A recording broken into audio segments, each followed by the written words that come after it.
تو یہاں پر اب آپ دیکھیں کہ اللہ تعالیٰ کی طرف سے جب ایک سلسلہ چل رہا ہے پورا سکھانے کا، بتانے کا، تو زندگی ان کی تنگ سے تنگ ہوتی چلی جا رہی ہے، اور ان کے اوپر بہت سے ایسے عذاب آ رہے ہیں جو اتنے کھلے ہیں کہ سب دیکھ سکتے ہیں۔ جیسے آپ دیکھیں کہ آج کے دور میں اگر ہم دیکھیں تو کبھی جیسے کوئی وبا پھیل جاتی ہے، کووڈ آ گیا ہے، پھر اس کے ساتھ ہم دیکھتے ہیں کبھی ڈینگی ہوتا ہے، پھر اس کے ساتھ ہم اور کوئی بھی مشکل ایسی بیماری کی شکل میں دیکھتے ہیں، تو یہ ساری چیزیں جو ہیں انسان کے سامنے ہوتی ہیں۔ کئی دفعہ ہماری بھی کراپس کے اوپر اسی طرح سے یہ ٹڈیوں کا جو ہے حملہ ہو جاتا ہے، اور وہ دکھایا جاتا ہے کہ وہ پورا علاقہ جو ہے وہاں پر اس لپٹ میں آیا ہوا ہے، اور جب ان پر کوئی عذاب واقع ہوتا تو یوں کہتے کہ اے موسیٰ، ہمارے لیے اپنے رب سے اس بات کی دعا کیجئے جس کا اس نے آپ سے عہد کر رکھا ہے، اور اگر آپ اس عذاب کو ہم سے ہٹا دیں تو ہم ضرور آپ کے کہنے سے ایمان لے آئیں گے، اور ہم بنی اسرائیل کو بھی رہا کر کے آپ کے ہمراہ کر دیں گے۔ تو جب کوئی عذاب آتا تب وہ اللہ کو یاد کر لیتے۔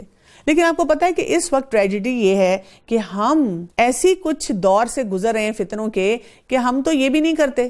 ہم اس ٹائم پہ بھی ہمارے بھی ہم دیکھتے ہیں کہ اگر اپنے بہت سے مسئلے مسائل کو دیکھیں، جب کئی دفعہ آتے ہیں، ہم اپنے علماء کو یہ نہیں کہتے کہ آپ دعا کریں کہ یہ جو مشکلات ہیں ہم سے ٹلیں، ہم صرف ظاہری اسباب پہ رہتے ہیں، ہم صرف ان بیماریوں کو اس طرح دیکھتے ہیں۔ بلکہ میں نے تو یہاں تک دیکھا ہے کہ جب کوئی علماء بتائیں کہ یہ وہ وقت ہے جس میں استغفار کرنی چاہیے، یہ وہ وقت ہے جب ہمیں اللہ کو یاد کرنا چاہیے، مساجد کا رخ کرنا چاہیے، اللہ سے گڑ گڑا کے دعائیں مانگنی چاہیے، تو ہم یہ کہتے ہیں کہ نہیں، ہم تو بہت نیک ہیں، ہم نے تو کچھ بھی نہیں کیا، یہ پتہ نہیں کیوں ہر وقت عذاب کی باتیں کرتے رہتے ہیں۔ پھر جب ان سے اس عذاب کو ایک خاص وقت تک کہ اس تک ان کو پہنچنا تھا ہٹا دے تو وہ فوراً ہی عہد شکنی کرنے لگتے ہیں۔ عذاب ختم ہو گیا تو اللہ کو بھول گئے، اپنے وعدوں کے پیچھے ہو گئے۔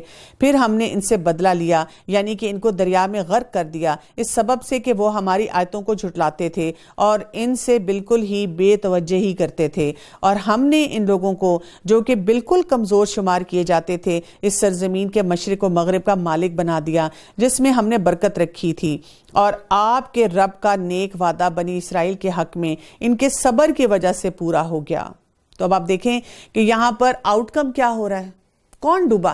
وہ سردار اور وہ فرعون جو اپنے آپ کو بڑی چیز سمجھتا تھا، اور اس کے ساتھ اللہ تعالیٰ نے کس کو جو ہے کامیابی دی؟ وہ لوگ جو کہ کمزور تھے، اور اس کے لیے کیا کام تھا، کیا صلاحیت تھی، کیا کوالٹی تھی جو ان کے کام آئی؟ بما صبروا، اس وجہ سے کہ انہوں نے صبر کیا تھا۔ تو یہاں سے یہ بات پتہ چلتی ہے کہ انسان کمزور ہو سکتا ہے لیکن اپنے دائرہ کار میں رہتے ہوئے بہت سے کرنے والے کام کر سکتا ہے۔ اس کو کہا جاتا ہے کہ جب بھی آپ کسی بھی سچویشن میں ہوں اور آپ کو کوئی فرسٹریشن ہو اور آپ کو لگے کہ آپ بہت کچھ کرنا چاہ رہے ہیں، آپ کے اندر صلاحیت بھی ہے، آپ اللہ کے احکامات کو بھی سمجھتے ہیں، تو سب سے پہلا کام کیا ہوتا ہے؟ اپنے اوپر کام کرنا۔ اور اس میں بھی جو بہت امپورٹنٹ بات ہوتی ہے وہ کیا ہے کہ انسان اپنے سرکل آف کنٹرول میں رہے، یعنی میں یہاں رہتی بھی کیا کر سکتی ہوں۔ جیسے اکثر اوقات ہم بھی یہی کرتے ہیں، غصہ کر لیں گے، صبر نہیں کریں گے، بد زبانی کر لیں گے، غیبت کر لیں گے، اور کسی کے ساتھ نہ چاکی پہ بنیاد پہ کوئی معاملہ کر لیں گے، اپنی نمازوں کی درستگی نہیں کریں گے، لیکن باہر جا کے لوگوں کو بڑی بڑی باتیں بتائیں گے، یہاں یہ ٹھیک نہیں، یہاں اس کو ٹھیک کرنا ہے، یہاں ایسے کرنا ہے۔ تو جب انسان صبر کے ساتھ اپنے آپ کو گروم کرتا چلا جاتا ہے اور اپنے رب کے لیے خالص کرتا چلا جاتا ہے تو معاملات درست ہونا شروع ہو جاتے ہیں۔ اور ہم نے فرعون کے اور اس کی قوم کے ساختہ پرداختہ کارخانوں کو اور جو کچھ وہ اونچی اونچی عمارتیں بنواتے تھے سب کو درہم بھرم کر دیا، اور ہم نے بنی اسرائیل کو دریا سے پار اتار دیا۔ پس ان لوگوں کا ایک قوم پر گزر ہوا جو اپنے چند بتوں سے لگے بیٹھے تھے، کہنے لگے اے موسیٰ، ہمارے لیے بھی ایک معبود ایسا ہی مقرر کر دیجئے جیسے ان کے یہ معبود ہیں۔ آپ نے فرمایا کہ واقعی تم لوگوں میں بڑی جہالت ہے۔ اب یہاں پہ کیا ہو رہا ہے کہ بنی اسرائیل اب وہاں سے نکل آئے، لیکن پرابلم اپنے ساتھ کون سی لے آئے؟ سلیو مینٹیلٹی لے آئے۔ وہ جو مزے تھے نا اس سوسائٹی میں رہنے کے، اور وہ جو سلیوری کے اور وہ جو پوجائیں کرنے کے، وہ ان کے دل میں کہیں نہ کہیں وہ محبتیں رہ گئیں، اور اس کی وجہ سے وہ اب کیا چاہ رہے ہیں کہ وہی معاملات دوبارہ سے کسی لیول پر ان کے سسٹم میں آ جائیں۔ یہ لوگ جس کام میں لگے تھے یہ تباہ کیا جائے گا، اور ان کا یہ کام محض بے بنیاد ہے۔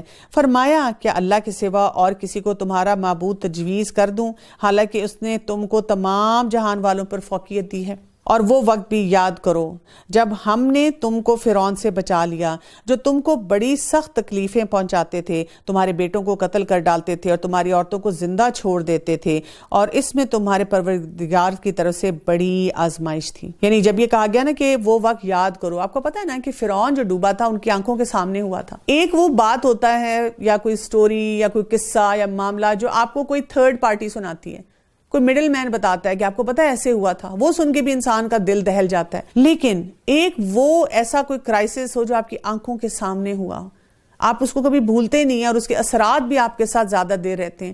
لیکن آپ دیکھیں کہ جب انسان ایک سلیو مینٹیلٹی میں ہو، اس کے دماغی طور پر ہی اس کی محبتیں اور اس کی لائلٹیز کہیں اور ہوئی ہوں، تو پھر کیا ہوتا ہے؟ وہ بھی تھوڑی دیر کے لیے اثر رہتا ہے۔ اور ہم نے موسیٰ علیہ السلام سے 30 راتوں کا وعدہ کیا اور 10 رات مزید کو ان 30 راتوں کا تتمہ بنایا، سو ان کے پروردگار کا وقت پورے 40 رات کا ہو گیا۔ اور موسیٰ نے اپنے بھائی ہارون سے کہا کہ میرے بعد ان کا انتظام رکھنا اور اصلاح کرتے رہنا اور بد نظام لوگوں کی رائے پر عمل مت کرنا۔ تو اب موسیٰ علیہ السلام ایک انٹینسو کورس اور ٹریننگ کے لیے چلے گئے ہیں، اور اپنے پیچھے وہ سیکنڈ ان کمانڈ کو چھوڑ کے گئے ہیں، اپنے بھائی کو چھوڑ کے گئے ہیں کہ انہوں نے پوری قوم کو جو ہے اپنے ساتھ ان کو ایک کسی پازیٹیو ایکٹیویٹی میں اور فوکس کے ساتھ جو ہے وہاں پہ رکھنا ہے۔ اور جب موسیٰ علیہ السلام ہمارے وقت پر آئے اور ان کے رب نے ان سے باتیں کی تو عرض کیا کہ اے میرے پروردگار، اپنا دیدار مجھ کو کرا دیجئے کہ میں آپ کو ایک نظر دیکھ لوں۔ ارشاد ہوا کہ تم مجھ کو ہرگز نہیں دیکھ سکتے، لیکن تم اس پہاڑ کی طرف دیکھتے رہو، وہ اگر اپنی جگہ پر برقرار رہا تو تم بھی مجھے دیکھ سکو گے۔ پس ان کے رب نے اس پر تجلی فرمائی تو تجلی نے اس کے پرخچے اڑا دیے اور موسیٰ علیہ السلام بے ہوش ہو کر گر پڑے۔ پھر جب ہوش میں آئے تو عرض کیا کہ بے شک آپ کی ذات ہی منزہ ہے، میں آپ کی جناب میں معذرت کرتا ہوں اور میں سب سے پہلے اس پر یقین رکھتا ہوں۔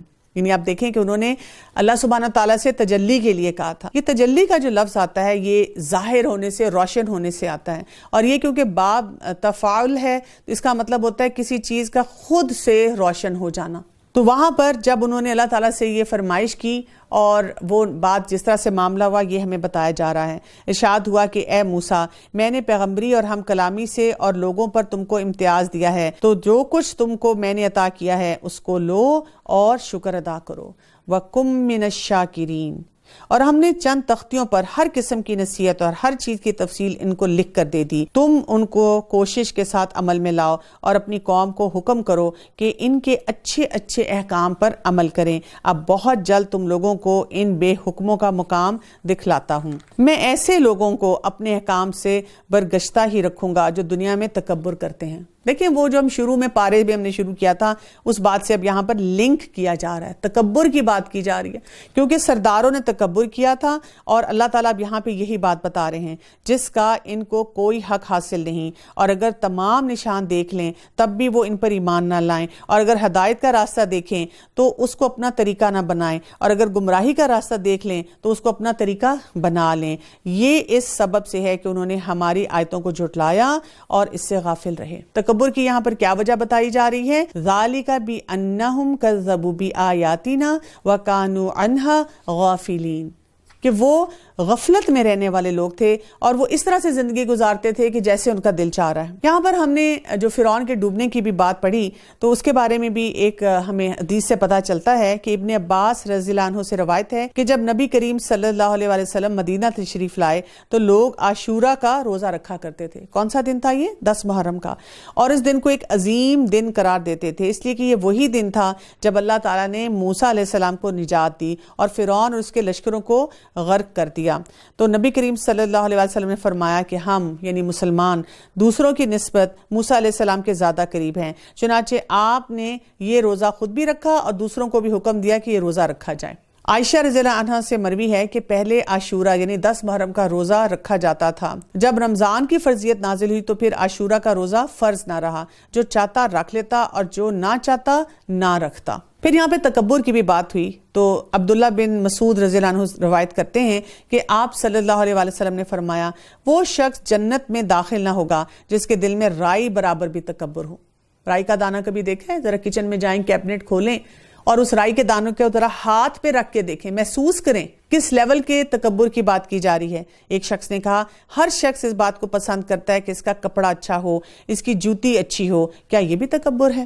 تو آپ صلی اللہ علیہ وآلہ وسلم نے فرمایا ان اللہ جمیل یحب الجمال، اللہ تعالیٰ خوبصورت ہے اور خوبصورتی کو پسند کرتا ہے۔ اکثر لوگ یہ والی بات بتاتے ہیں لیکن اسے پہلے کی بات اور بعد کی بات نہیں کرتے۔ پھر کیا کہا گیا؟ تکبر تو یہ ہے کہ حق کو ٹھکرایا جائے اور لوگوں کو حقیر سمجھا جائے۔ یہ دو باتیں ہیں جس سے ہم نے اپنے آپ کو بچا کے رکھنا ہے کہ حق جب ہمارے پاس آ جائے، اللہ کا کوئی حکم ہمارے پاس آ جائے تو ہم اس کو کبھی نہ ٹھکرائیں۔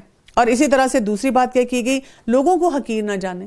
آپ دیکھیں اس پورے واقعے میں ہمیں یہی نظر آتا ہے کہ یہی دو خرابیاں تھیں جس کی وجہ سے فرعون اور اس کے سردار جو تھے وہ انہوں نے موسیٰ علیہ السلام کی بات نہیں سنی اور اللہ تعالیٰ کو اپنا رب نہیں مانا۔ اور یہ لوگ جنہوں نے ہماری آیتوں کو اور قیامت کے پیش آنے کو جھٹلایا، ان کے سب کام غارت ہو گئے، ان کو وہی سزا دی جائے گی جو کچھ یہ کرتے تھے۔ اور موسیٰ کی قوم نے ان کے بعد اپنے زیوروں کا ایک بچڑا معبود ٹھہرا لیا جو کہ ایک قالب تھا جس میں ایک آواز تھی۔ کیا انہوں نے یہ نہیں دیکھا کہ وہ ان سے بات نہیں کرتا تھا اور نہ ان کو کوئی راہ بتلاتا تھا؟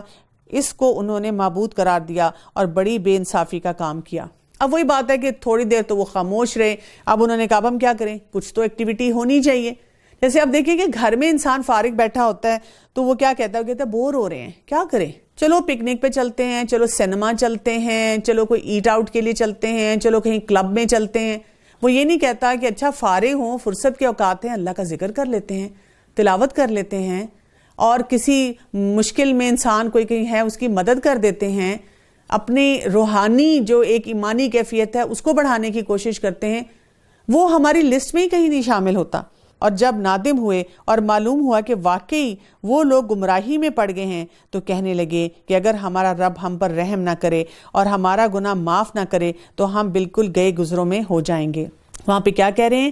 قالوا لئن لم يرحمنا ربنا ويغفر لنا لنكونن من الخاسرین، کہ ہم تو بالکل گمراہ ہو جائیں گے اگر ہمارے رب کا ہم پہ رحم نہ ہو۔ اور جب موسیٰ اپنی قوم کی طرف واپس آئے غصے اور رنج میں بھرے ہوئے، یہاں پہ جو لفظ آ رہا ہے نا غضبان، کیا ہے؟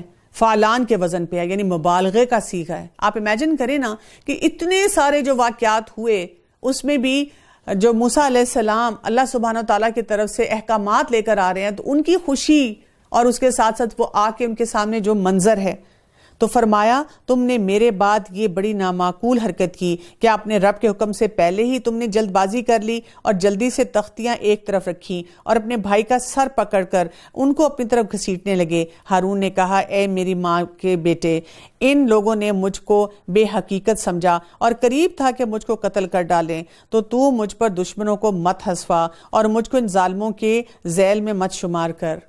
اب موسیٰ علیہ السلام کیونکہ بہت غصے میں تھے، لیکن اس وقت بھی پہلے وہ اپنی قوم کے اوپر انہوں نے بات کی، پھر اس کے بعد انہوں نے جس کو ان کمانڈ چھوڑا تھا اپنے بھائی کو، اب انہوں نے ان کو پوچھنا شروع کر دیا۔ اور آپ دیکھیں کہ وہ ان کا کیا ایک نیچرل سا ریئیکشن تھا اس وقت کہ وہ اپنے بھائی سے بات کریں۔ تو یہاں پر ہارون علیہ السلام نے کیا کہا؟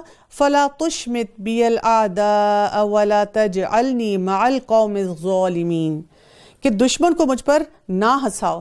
یعنی کہ آپ دیکھیں کئی دفعہ ایسا ہی ہوتا ہے کہ جب دین کا معاملہ ہے اور ہم کسی معاملے میں پریشان ہیں اور اپنے کسی ساتھی سے کوئی بات کر رہے ہوتے ہیں، لیکن اگر ہمارا طریقہ اس کو بتانے کا، بات کرنے کا درست نہ ہو تو کیا ہو جاتا ہے؟ دشمن کہتا ہے لو یہ تو آپس میں ہی لڑ رہے ہیں، یہ تو آپس میں ان کے معاملات درست نہیں ہیں۔ موسیٰ علیہ السلام نے کہا اے میرے رب، میری خطا معاف فرما اور میرے بھائی کی بھی، اور ہم دونوں کو اپنی رحمت میں داخل فرما، اور تو سب رحم کرنے والوں سے زیادہ رحم کرنے والا ہے۔ فوراً ان کو احساس ہو گیا کہ یہ یہاں پر جو معاملہ جس طرح میں نے ہینڈل کیا وہ درست نہیں تھا۔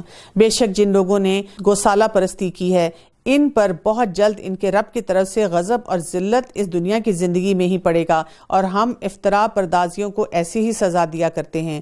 اور جن لوگوں نے گناہ کے کام کیے پھر وہ ان کے بعد توبہ کر لیں اور ایمان لے آئیں تو تمہارا رب اس توبہ کے بعد گناہ معاف کر دینے والا اور رحمت کرنے والا ہے۔ یعنی اتنا بڑا معاملہ ہو گیا لیکن اس کے بعد بھی یہ کہا جا رہا ہے کہ انسان اگر توبہ کر لیتا ہے تو اللہ تعالیٰ معاف فرما دیتا ہے۔ ابو ہریرہ رضی اللہ عنہ سے روایت ہے کہ اللہ کے رسول صلی اللہ علیہ وسلم نے فرمایا، اگر ایماندار اللہ تعالیٰ کے غضب اور سخت ترین عذابوں سے پوری طرح واقف ہو جائیں تو اس کے دل سے جنت کی تمنا ہی ختم ہو جائے، اور اگر کافر اللہ تعالیٰ کی نعمتوں اور اس کی رحمتوں کو پوری طرح جان لیں تو وہ کبھی نا امید نہ ہوں۔ یعنی اللہ سبحانہ وتعالیٰ نے جو سسٹم بنایا اس میں اتنا سٹرونگ بیلنس ہے کہ ہر شخص اپنی جگہ محتاط ہو جائے کہ ہم نے اپنے معاملے کو کیسے درست کرنا ہے۔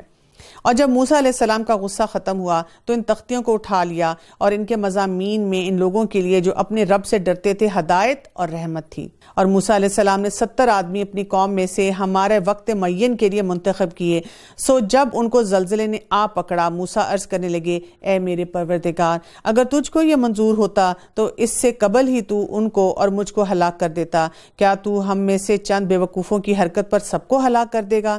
یہ واقعہ محض تیری طرف سے ایک امتحان ہے، ایسے امتحان سے جس کو تو چاہے گمراہی میں ڈال دے اور جس کو تو چاہے ہدایت قائم کر دے، اور تو ہی تو ہمارا خبر گیراں ہے، پس ہم پر مغفرت اور رحمت فرما، اور تو سب معاف کرنے والوں سے بہت اچھا ہے۔ اور ہم لوگوں کے نام دنیا میں بھی نیک حال لکھ دے اور آخرت میں بھی، اور ہم تیری طرف رجوع کرتے ہیں۔ اللہ تعالیٰ نے فرمایا کہ میں اپنا عذاب اسی پر واقع کرتا ہوں جس پر چاہتا ہوں، اور میری رحمت تمام اشیاء پہ محیط ہے، اور پس وہ رحمت ان لوگوں کے نام ضرور لکھوں گا جو اللہ سے ڈرتے ہیں، زکوٰۃ دیتے ہیں اور جو ہماری آیتوں پر ایمان لاتے ہیں۔ پتہ ہے کہ جب ہم ایسے واقعات پڑھتے ہیں اور دیکھتے ہیں جن لوگوں نے انکار کیا، ان کی زندگی میں کتنی مشکلات آئیں، اور پھر جب ہم دیکھتے ہیں کہ اللہ تعالیٰ ہم سے ڈیمانڈ کیا کر رہے تھے، کچھ ایسی آیات بھی آتی ہیں، تو لگتا ہے کہ وہ ٹاسک اتنے مشکل تو نہیں تھے، اتنے کمپلیکیٹڈ تو نہیں تھے۔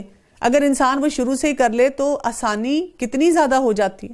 اور دنیا میں اگر ہم کوئی بھی معاملہ کرتے ہوئے دیکھیں کہ اگر انسان اپنی زندگی کو بہتر بناتا ہے، لاجیکلی بھی اگر ہم دیکھنا شروع کریں تو زندگی زیادہ آسان ہوتی ہے۔ مثلا ایک اسٹوڈنٹ جو ہے، جب وہ پڑھے، اپنی کلاسز صحیح طرح اٹینڈ کرے، اٹینڈنس پوری کرے، پڑھائی کرے، وقت پہ یاد کرے سب، تو امتحان کی اس کی تیاری بھی بہت اچھی ہوتی ہے اور امتحان میں بھی وہ اچھی طرح سے کامیاب ہوتا ہے۔ لیکن ایک اسٹوڈنٹ جو کہ ہر دفعہ ڈنڈی مارتا ہے، پڑھنے کے وقت پہ پڑھتا نہیں ہے، کلاسز بنک کرتا ہے، نوٹس نہیں بناتا، ٹیچر سے بار بار وارننگ ملتی ہے، والدین کو بار بار اسکول میں بلایا جاتا ہے، کالج تک بلایا جاتا ہے، اور اس کے بعد کیا ہوتا ہے کہ امتحان میں بھی نقل کرتے ہوئے پکڑا جاتا ہے، اور نہ بھی اگر پکڑا جائے تو پھر بھی نمبر نہیں آتے، اور گھر والوں کی بھی پریشانی اور اپنی بھی پریشانی۔ تو جو انسان شروع سے ہی اچھا کام کر لے اور درست لائن پہ چل جائے تو اس کی زندگی میں مشکلات کم ہوتی ہیں۔ اسی طرح دین کے معاملے میں ہم پتہ نہیں کیوں اپنے زندگی کو خود کمپلیکیٹڈ بناتے ہیں۔ تو اگر ہم یہ معاملات کو سمجھیں اور پہلے سے صحیح فیصلے کریں تو زیادہ آسانیاں ہیں۔ جو لوگ ایسے رسول نبی امی کا اتباع کرتے ہیں جن کو وہ لوگ اپنے پاس تورات اور انجیل میں لکھا ہوا پاتے ہیں، وہ ان کو نیک باتوں کا حکم فرماتے ہیں اور بری باتوں سے منع کرتے ہیں، اور پاکیزہ چیزوں کو حلال بتاتے ہیں اور گندی چیزوں کو ان پر حرام فرماتے ہیں، اور ان لوگوں پر جو بوجھ اور توق تھے ان کو دور کرتے ہیں۔ سو جو لوگ اپنے نبی پر ایمان لاتے ہیں اور اس کی حمایت کرتے ہیں اور ان کی مدد کرتے ہیں اور اس نور کا اتباع کرتے ہیں جو ان کے ساتھ بھیجا گیا ہے، ایسے لوگ پوری طرح فلاح پانے والے ہیں۔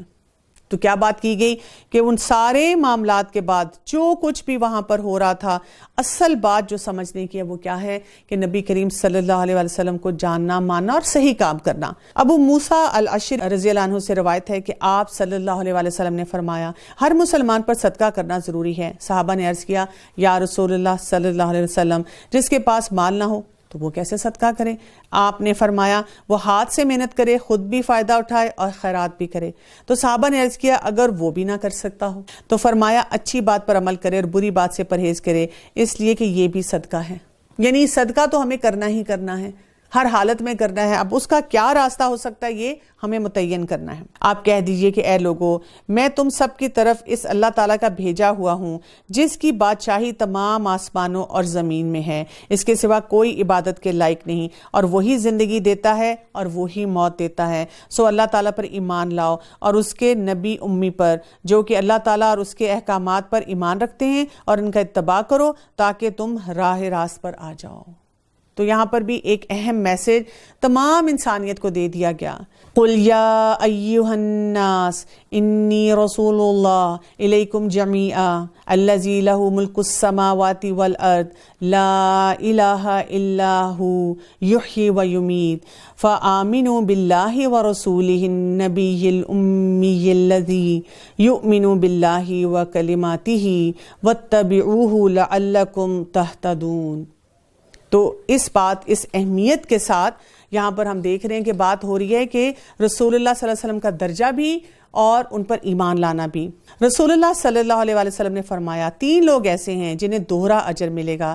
ان میں سے ایک تو وہ آدمی ہے جو اہل کتاب یعنی یہود یا نصارہ میں سے ہو اور وہ اپنے نبی پر وہ ایمان لایا، پھر اسے میرے بارے میں معلوم ہوا تو وہ مجھ پر بھی ایمان لایا اور میری اطاعت شروع کر دی اور اس نے میری تصدیق کی، بس اسے دوہرا اجر ملے گا.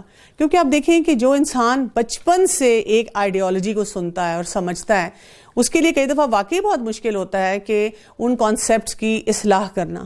تو اسی لیے اللہ تعالیٰ نے یہاں پر ان کے لیے دوہرا اجر رکھا ہے. پھر آپ دیکھیں کہ جو انسان اپنے مذہب کو بدلتا ہے اور آگے کی طرف بڑھتا ہے تو پھر اس کو اپنی کمیونٹی سے بھی کٹنا پڑتا ہے، اس کو زیادہ ڈبل ٹرپل لیول کی کوئی اپوزیشن بھی فیس کرنی پڑتی ہے، اس کی انسیکیورٹیز بھی زیادہ ہوتی ہیں. تو اللہ سبحانہ و تعالیٰ نے اس کے لیے پھر آگے کی آسانیاں بھی بہت رکھی ہیں. اور قوم موسیٰ میں ایک جماعت ایسی بھی ہے جو حق کے موافق ہدایت کرتی ہے اور اسی کے موافق انصاف بھی کرتی ہے، اور ہم نے ان کو 12 خاندانوں میں تقسیم کر کے سب کی الگ الگ جماعت مقرر کر دی. اور ہم نے موسیٰ علیہ السلام کو حکم دیا جبکہ ان کی قوم نے ان سے پانی مانگا کہ اپنے عصا کو فلاں پتھر پر مارو، بس فوراً اس سے 12 چشمے پھوٹ نکلے. ہر شخص نے اپنے پانی پینے کا موقع معلوم کر لیا اور ہم نے ان پر ابر کو سایہ افکن کیا اور ان کو من و سلوہ پہنچایا. کھاؤ نفیس چیزوں میں سے جو کہ ہم نے تم کو دی ہیں، اور انہوں نے ہمارا کوئی نقصان نہیں کیا لیکن اپنا ہی نقصان کرتے تھے. یعنی آپ دیکھیں گے کہ اللہ سبحانہ وتعالیٰ بار بار اپنی نعمتوں کا ان کے اوپر ذکر کر رہے ہیں. اور پھر جو ایک اہم میسج دیا جاتا ہے کلوا من طیبات ما رزقناکم، کہ ان نعمتوں میں سے کھاؤ جو اللہ تعالیٰ نے دی ہیں. روکا نہیں جا رہا ان کو، لیکن وہ کیا کر رہے ہیں؟ وہ اپنے ساتھ خود ہی ظلم کر رہے ہیں. اور جب ان کو حکم دیا گیا کہ تم لوگ اس آبادی میں جا کر رہو اور کھاؤ اس سے جس جگہ تم رغبت کرو، اور زبان سے یہ کہتے جانا کہ توبہ ہے، اور جھکے جھکے دروازے پر داخل ہونا، ہم تمہاری خطائیں معاف کر دیں گے، اور جو لوگ نیک کام کریں گے ان کو مزید دیں گے. سو بدل ڈالا ان ظالموں نے ایک اور کلمہ جو خلاف تھا اس کلمے کے جس کی ان سے فرمائش کی گئی تھی. اس پر ہم نے ان پر ایک آفت آسمانی بھیج دی اس وجہ سے کہ وہ حکم کو ضائع کرتے تھے. تو اللہ تعالیٰ کی طرف سے کب مشکلات انسان کے لیے آتی ہیں؟ جب اللہ تعالیٰ کے احکامات کو وہ چھوڑنا شروع کر دیتا ہے. تو ہمیشہ کا فارمولہ ایک مسلمان کی زندگی میں کیا ہوتا ہے؟ ظاہری اسباب کو بھی دیکھے، جب دیکھتا ہے انسان کے یہاں پر کیا کیا مسائل آ رہے ہیں کہ ہمارے اینڈ پر کیا لاجسٹکلی مسائل پیش آئے، لیکن صرف ظاہری اسباب میں نہ انسان الجھے. ضرور دیکھے کہ کیا یہ کوئی ایسی چیز کی طرف نشاندہی تو نہیں ہو رہی ہے کہ ہم سے اللہ تعالیٰ کے کوئی احکامات چھٹ رہے ہیں، یا یہ کہ ہم سے کوئی دین کے معاملے میں زیادتیاں ہو رہی ہیں. اور آپ ان لوگوں سے اس بستی والوں کا جو کہ دریا کے قریب آباد تھے اس وقت کا حال پوچھئے جبکہ وہ ہفتے کے بارے میں حد سے نکل رہے تھے، جبکہ ان کے ہفتے کے روز تو ان کی مچھلیاں ظاہر ہو کر ان کے سامنے آتی تھی، اور جب ہفتے کا دن نہ ہوتا تو ان کے سامنے نہ آتی تھی. ہم ان کی اسی طرح آزمائش کرتے تھے اس سبب سے کہ وہ بے حکمی کیا کرتے تھے. اور جبکہ ان میں سے ایک جماعت نے یوں کہا کہ تم ایسے لوگوں کو کیوں نصیحت کرتے ہو جن کو اللہ بالکل ہلاک کرنے والا ہے یا ان کو سزا دینے والا ہے. انہوں نے جواب دیا کہ تمہارے رب کے روبرو عذر کرنے کے لیے اور اس لیے کہ شاید یہ ڈر جائیں. یہاں پہ کون سے واقعے کی طرف اشارہ کیا جا رہا ہے؟ اصحاب سبت، یہ ایک بستی تھی یہود کی، اور جو ایک دریا کے سمندر کے کنارے رہا کرتے تھے. تو ان کا کام کیا تھا؟ یہ مچھلیاں پکڑتے تھے. اب جب اللہ سبحانہ تعالیٰ نے یہود کو ایک دن دیا عبادت کا جو کہ سبت کا دن تھا، سیٹرڈے کا، ہفتے کا دن تھا، جس میں ان کو کہا گیا تھا کہ انہوں نے صرف اللہ کی عبادت کرنی ہے اور کوئی کام نہیں کرنا. یعنی یہاں تک کہ یہ کھانا نہیں بنائیں گے، یہ کوئی اپنا کوئی بھی جو کام ہے، جو کاروبار ہے، وہ کسی قسم کا کام نہیں کریں گے. جیسے ہمیں ہماری عبادت کے لیے جمعے کا دن دیا گیا ہے. ہاں یہ اور بات ہے کہ ہم جب اپنی عبادت کر لیتے ہیں تو پھر ہمیں کہا گیا کہ اپنے کاروباروں کی طرف واپس چلے جاؤ، لیکن ان کے لیے سوللی وہ وقت تھا کہ جب انہوں نے اللہ کی عبادت کرنی تھی. اب یہاں پہ کیا ہوا کہ پہلے تو یہ بہت خوش ہوئے کہ اللہ کی طرف سے یہ حکم آیا، اور انہوں نے کہا کہ ٹھیک ہے اب تو ہم سیٹرڈے کو ریسٹ کریں گے اور اپنے رب کی عبادت کریں گے. لیکن اللہ تعالیٰ کی طرف سے وہیں سے آزمائش اور پکڑ بھی آ جاتی ہے جہاں سے انسان نے سوچا نہیں ہوتا. جب انسان بڑے وعدے قسمیں کھا لیتا ہے تو کیا ہوا کہ پورا ہفتہ ان کو اتنی محنت کرنی پڑتی تھی کہ یہ مچھلیوں کو پکڑیں، لیکن جیسے ہی یہ ہفتے کا دن آتا تھا تو جب یہ مچھلیاں پکڑ نہیں سکتے تھے تو مچھلیاں اچھل کر اوپر آیا کرتی تھیں. اور کیونکہ ان کے پاس کوئی ایسا انتظام نہیں تھا کہ یہ کوئی ڈیپ واٹر میں جا کر بعد میں ان مچھلیوں کو پکڑتے، تو ظاہر ان کو ساحل سے ہی پکڑنا ہوتا تھا. اب یہ بڑے شش و پنج میں تھے کہ کیا کریں، مچھلیاں بھی پکڑنا چاہ رہے ہیں لیکن اللہ کے حکم کے خلاف بھی نہیں جانا چاہ رہے. تو انہوں نے ایک چلاکی کی. انہوں نے کیا کیا کہ ایک دن پہلے جال ڈال دیتے تھے اور پھر ہفتے والے دن عبادت کرتے اور بڑی خاموشی سے مسکرا کے ایک دوسرے کو دیکھ کے کہتے ہم تو اللہ کی عبادت کر رہے ہیں. اور اس جال میں وہ مچھلیاں پکڑی جاتی تھیں. اگلے دن آرام سے جال نکالتے تھے اور پھر اس سے وہ جو بھی بینیفٹ تھا، فائدہ تھا، وہ حاصل کرتے تھے. یہاں پر اب 3 کیٹیگری ہوگی لوگوں کی. ایک گروہ تو وہ تھا جو کہ بالکل بولڈلی یہی کام کرتا تھا اور کہتا تھا کہ ہاں تو ہم نے غلط تو نہیں کیا، ہفتے والے دن تو ہم عبادت کر رہے ہیں، اور کیا ہوا اگر ہم نے ایک دن پہلے جال لگا لیا، اللہ تعالیٰ نے اس سے تو منع نہیں کیا. جبکہ ان کو حقیقت پتا تھی اندر سے کہ وہ کیا معاملہ کر رہے ہیں. دوسرا گروہ وہ تھا جو کہ اس سے لوگوں کو روکتا بھی تھا اور خود بھی دور رہتا تھا. اور ایک تیسرا گروہ تھا جو کہ خود تو یہ کام نہیں کرتا تھا لیکن لوگوں کو روکتا بھی نہیں تھا. وہ کہتا تھا بھی اٹس دیئر لائف، اب ہم کس کے ساتھ الجھیں. اللہ سبحانہ و تعالیٰ کی طرف سے جب عذاب آیا تو کن 2 لوگوں پہ آیا، کن 2 گروہوں پہ آیا. ایک تو وہ جو بہت کھلم کھلا اللہ کے حکم کی یہ نافرمانی کر رہے تھے، اور ایک دوسرا گروہ جو کہ خود تو نہیں کر رہے تھے لیکن وہ روکتے بھی نہیں تھے. تو یہاں سے ہمارے لیے ایک بہت ہی اہم سبق ہے کہ جب ہم کسی کو غلط کام کرتے ہوئے دیکھیں تو ہمیں اس کو کسی نہ کسی لیول پہ روکنے کی جو ہے وہ کوشش کرنی ہے. یہ ہمارے پر ایک ذمہ داری آتی ہے. رسول اللہ صلی اللہ علیہ وسلم نے فرمایا جس قوم میں کوئی اللہ کی نافرمانی کرے اور وہ لوگ باوجود روکنے کی قدرت اور غلبے کے اسے نہ مٹائیں تو اللہ تعالیٰ سب پر اپنا عذاب نازل فرمائے گا. اسی طرح ایک اور حدیث میں آتا ہے کہ رسول اللہ صلی اللہ علیہ وسلم نے فرمایا اس ذات کی قسم جس کے ہاتھ میں میری جان ہے، تم اچھائی کا حکم اور برائی سے روکتے رہو گے، امر بالمعروف اور نہی عن المنکر، ورنہ عنقریب اللہ تعالیٰ تم پر اپنا عذاب نازل فرما دے گا. پھر تو تم دعائیں کرو گے لیکن وہ دعائیں بھی قبول نہیں ہوں گی. اسی طرح سے ایک اور حدیث میں آتا ہے کہ رسول اللہ صلی اللہ علیہ وسلم نے فرمایا اللہ کی حدود کی خلاف ورزی کرنے والے اور خلاف ورزی دیکھ کر خاموش رہنے والے کی مثال ایسی ہے جیسے کچھ لوگوں نے جہاز میں سوار ہونے کے لیے کرہ ڈالا اور کرے کی روح سے کچھ لوگ نچلی منزل میں بیٹھے اور کچھ اوپر والی منزل میں. نچلی منزل والوں کو پانی اوپر کی منزل سے حاصل کرنا پڑتا تھا جس سے اوپر کی منزل والے تنگ ہوتے تھے. اب نچلی منزل والوں نے اس کا حل یہ سوچا کہ کیوں نہ جہاز کے نچلے حصے میں سوراخ کر کے پانی نیچے سمندر سے حاصل کر لیا جائے. پھر اگر نچلی منزل والے اور اوپر کی منزل والے دونوں مل کر ان سوراخ والوں کا ہاتھ نہ روکیں گے تو نچلے اور اوپر والے سب غرق ہو جائیں گے. تو یہاں پر یہ جو بات ہے اس کو سمجھ کر ہمیں یہ یاد رکھنا ہے کہ جب کوئی بھی انسان غلط کام کر رہا ہوتا ہے تو کسی نہ کسی طرح سے اس کے سارے اثرات ہم پر بھی آتے ہیں. جب وہ اس امر کے تارک ہی رہے جو ان کو سمجھایا جاتا تھا تو ہم نے ان لوگوں کو تو بچا لیا جو اس بڑی عادت سے منع کیا کرتے تھے اور ان لوگوں کو جو زیادتی کرتے تھے ایک سخت عذاب میں پکڑ لیا اس وجہ سے کہ وہ بے حکمی کیا کرتے تھے. یعنی جب وہ جس کام سے ان کو منع کیا گیا تھا اس میں حد سے نکل گئے تو ہم نے ان کو کہہ دیا کہ تم بندر ذلیل بن جاؤ. آپ دیکھیں گے اکثر اوقات جو یہاں پر ہم قرآن پاک میں پڑھتے ہیں کہ اللہ تعالیٰ کی طرف سے کوئی ان کے لیے سزا آئی تو وہ اسی نیچر کی ہے جیسے وہ غلط کام کر رہے تھے، کیونکہ وہ اللہ تعالیٰ کو ٹرک کر رہے تھے نا. بندر بھی ٹرکس پلے کرتا ہے، وہ سمجھتا ہے کہ میں بڑا اچھا کام کر رہا ہوں اور بڑا ہوشیار ہوں. تو یہ بھی ہوشیاری کس کے ساتھ کرنے کی کوشش کر رہے تھے؟ اللہ تعالیٰ کے ساتھ. تو اللہ تعالیٰ نے ان کو بندر بنا دیا. اور وہ وقت یاد کرو کہ آپ کے رب نے یہ بات بتلا دی کہ وہ ان یہود پر قیامت تک ایسے شخص کو ضرور مسلط کرے گا جو ان کو سزائے شدید کی تکلیف پہنچاتا رہے گا. بلا شبہ آپ کا رب جلد ہی سزا دینے والا ہے اور بلا شبہ واقعی بڑی مغفرت اور بڑی رحمت والا ہے. ان ربک لسریع العقاب وانہ لغفور الرحیم. اور ہم نے دنیا میں ان کی مختلف جماعتیں کر دیں، بعض ان میں نیک تھے اور بعض ان میں اور طرح کے تھے اور ہم ان کو خوشحالیوں اور بدحالیوں سے آزماتے رہے کہ شاید یہ باز آ جائیں۔ پھر ان کے بعد ایسے لوگ ان کے جانشین ہوئے کہ کتاب کو ان سے حاصل کیا اور وہ اس دنیا کا مال و متاع لے لیتے ہیں اور کہتے ہیں کہ ہماری ضرور مغفرت ہو جائے گی، حالانکہ اگر ان کے پاس ویسا ہی مال متاع آنے لگے تو اس میں بھی لے لیں گے۔ کیا ان سے اس کتاب کے اس مضمون کا عہد نہیں لیا گیا کہ اللہ کی طرف بجز حق بات کے اور کسی بات کی نسبت نہ کریں گے؟ اور انہوں نے اس کتاب میں جو کچھ تھا اس کو پڑھ لیا۔ وَالدَّارُ الْآخِرَةُ خَيْرٌ لِّلَّذِينَ يَتَّقُونَ، اور آخرت والا گھر ان لوگوں کے لیے بہتر ہے جو تقوی کرتے ہیں، جو تقوی کا راستہ اختیار کرتے ہیں۔ افلا تعقلون، پھر کیا تم نہیں سمجھتے؟ کیا تم عقل نہیں استعمال کرتے؟ ایکچولی ہماری عقل تو رہ گئی ہے سوشل میڈیا کے لیے، ہماری عقل تو رہ گئی ہے انٹرٹینمنٹ کے لیے، ہماری عقل تو رہ گئی ہے پتہ نہیں کون کون سے مضامین اپنی دنیا کی تعلیم میں پڑھنے کے لیے۔ دین کے معاملے میں ہم کیوں عقل استعمال کریں؟ دین کے معاملے میں تو ہم کہتے ہیں کہ جو میرا دل چاہتا ہے وہ میں کروں۔